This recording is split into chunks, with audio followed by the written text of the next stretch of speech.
안녕하십니까, 힙업 영상입니다. 지금은 작은 소리의 음악으로 음량을 조정하실 수 있는 구간입니다. 본 영상에서는 2배의 크기로 소리가 나올 예정이니 조정 부탁드리겠습니다. 손흥민 선수가 지난 경기 중 부상을 당하였습니다. 너무나 안타까운 일이었는데요. 화면은 토트넘 홈페이지에서 공식적으로 손흥민 선수 부상 업데이트라며 올린 글입니다. 손흥민 선수가 이번 주 고정해둔 오른팔 수술을 진행한다 라는 것이었고, 실제로 2020년 2월 21일에 진행된 것으로 알려져 있습니다. 이번 부상이 2017년 요골 부상과 매우 유사하기 때문에 그 관련 자료를 찾아보았습니다. 김토일 기자님께서 대한축구협회의 바탕으로 연합뉴스에 만드신 자료를 보면 손흥민 부상, 전완골, 요골골절 이렇게 표현되어 있습니다. 간단히 말씀드리겠습니다.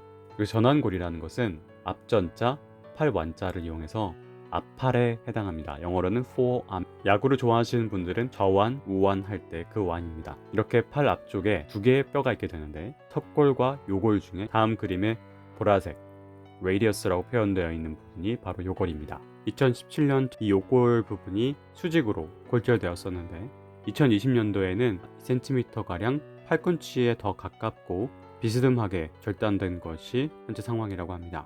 2017년 당시의 수술에 대해서 다음과 같은 기사가 있었는데요. 휴대폰으로 보시는 분들을 위해서 내용을 읽어드리려고 합니다. 축구 대표팀 주치의를 지낸 송준섭 서울 JS병원 원장님의 16일 설명에 따르면, 일반적으로 전완골, 요골 골절의 수술은 골절 부위의 나사로 금속판을 고정하는 방식으로 진행됩니다.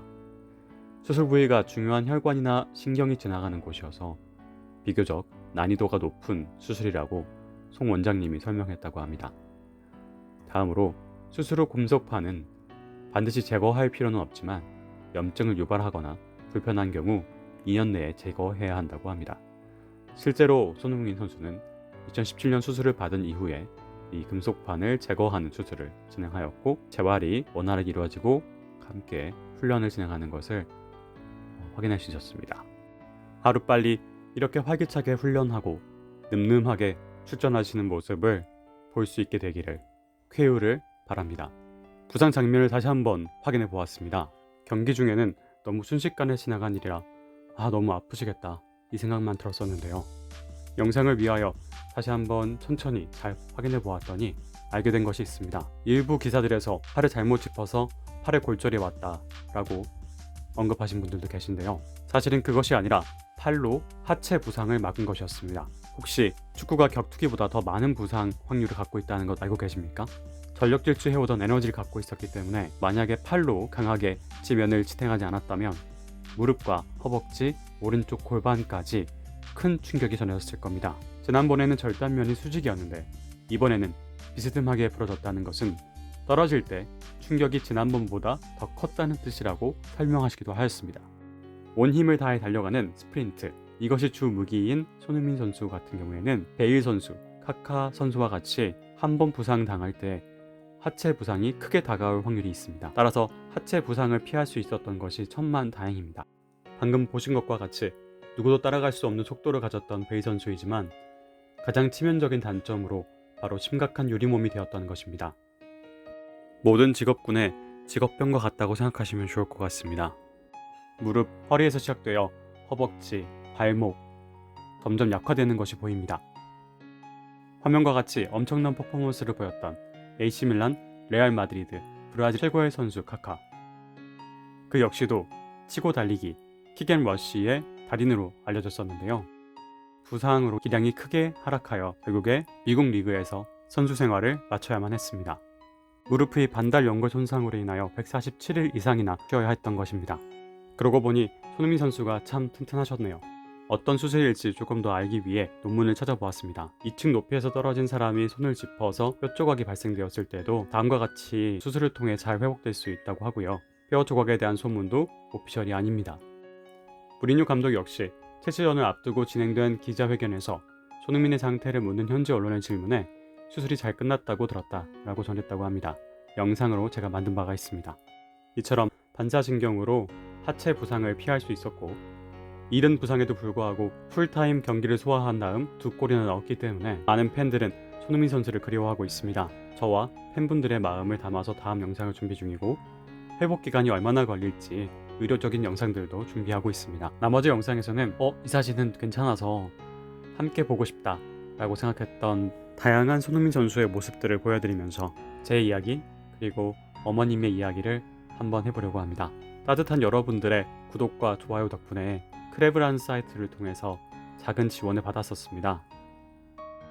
여러분께 받은 첫 선물인 만큼 값 나가는 물건이나 서비스가 아니라 직접 여러분들께 전할 수 있는 이야기, 듣기 편하게 라디오처럼 읽어드릴 수 있다면 좋겠다 라는 생각에 책을 신청드리게 되었습니다. 책 제목은 세상에 그저 피는 꽃은 없다 사랑처럼 이라는 윤보영님의 시집입니다. 윤보영 시인님은 대전일보 신춘문예 동시에 2009년 당선되셨고 팬카페와 팬밴드도 있으시네요. 윤보영 시인님의 따뜻한 마음이 전해지길 바랍니다. 저는 2020년 1월 11일 초판을 여러분께 말씀드리고자 합니다. 목차를 보면 제1장은 사랑의 깊이, 2장은 가슴별 하늘별, 3장은 너를 기다리며, 4장이 사랑우산, 5장이 행복 레시피입니다. 먼저 머릿말에서는 사랑으로 만들어진 우산이라는 표현을 하셨고요. 사랑이라는 두 글자를 말하는 일이 참 드물게 되는데요. 좋은 단어인 것은 알지만 참 오그라든다는 표현을 많이 했었죠. 쑥스러운 표현인 것 같습니다. 그러면 먼저 제1장 사랑의 깊이를 읽겠습니다. 제목 사랑의 깊이. 사랑의 깊이가 궁금해 마음에 돌을 던진 적이 있었지요. 지금도 그대 생각만 하면 가슴이 뛰는 걸 보니 그 돌 아직도 내려가고 있나 봅니다. 솔직히 다른 시들은 조금 언어 유희? 우리 친구들이 말하기에는 아재 개그에 가까운 오그라든 표현들도 가끔 있었는데요. 이 시는 참 좋았던 것 같습니다. 제 개인 취향으로는요. 저희 어머니께서는 어릴 적에 생계 때문에 어쩔 수 없이 공무원을 지원하셨고 공무원으로 평생 살아오셨지만 어릴 적엔 참 글쓰기를 좋아하셨다고 해요. 즉 문학소녀셨던 거죠. 어릴 적에 문학소녀셔서 그런지 이 책을 보시더니 너무 좋다고 그러시는 거예요. 그래서 그렇다면 이번에는 어머니께서 좋으신 시들을 한번 제가 대신 읽어드리겠다고 하였습니다. 제목 선물. 사랑합니다.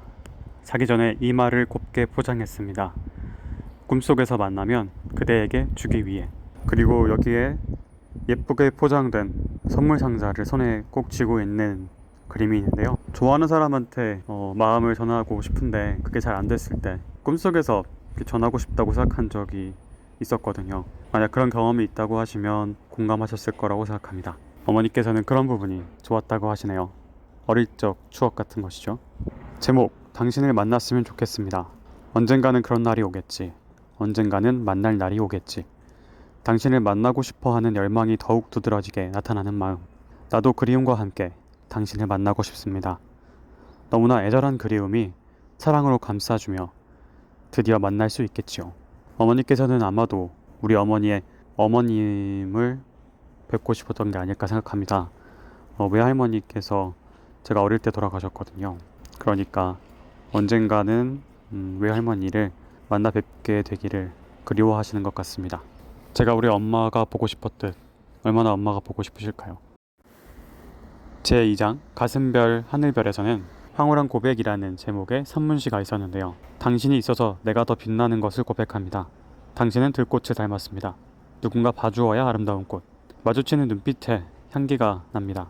그 길로 당신을 생각하며 걷겠습니다. 나는 당신이 있어서 행복하고 당신이 있어서 사랑스럽습니다. 너무나 감동적인 글이어서 마음에 와닿으셔서 추천하셨다고 합니다. 아마도 우리 아버지에 대한 애정을 말씀하시는 것 같아요. 훈훈합니다. 그리고 또 다음에 사랑합니다 라는 긴 산문시가 있었습니다. 사랑합니다. 멋진 당신을 사랑합니다. 그리고 보면 우리 참 부지런히 달려왔습니다. 되돌아볼 여유도 없이 앞만 보고 바쁘게 살아왔습니다. 오다 보니 내 곁에 당신이 있습니다. 내가 여기까지 올 수 있었던 것도 알고 보니 당신이 있어서 가능했습니다. 나를 앞세우고 밀고 당기면서 이곳까지 오느라고 고생 많았습니다. 사랑합니다. 내 영원한 친구. 가슴 따뜻한 당신을 사랑합니다. 라는 글이었는데요. 그 밑에 어머니가 아버지를 향해서 쓴 편지 같은 것이 있었어요. 읽어드리면 우리가 결혼하여 살아온 세월을 이야기하는 것 같군요. 진짜 열심히 살아왔어요. 지금 생각해 보면 그것이 다 추억인 것 같아요. 지금은 열심히 살아온 보람이 있어요. 자식들 다 키워놓고 편하게 살고 있으니까요. 우리 앞으로도 더 열심히 사랑하며 삽시다. 라고 편지를 남기셨네요. 아버지께 전해드려야 될 것 같습니다. 지금까지 라디오처럼 책을 읽어드렸습니다. 다음에 더 좋은 이야기로 찾아뵙겠습니다. 함께 해주셔서 너무 감사드립니다. 웃는 하루 되세요.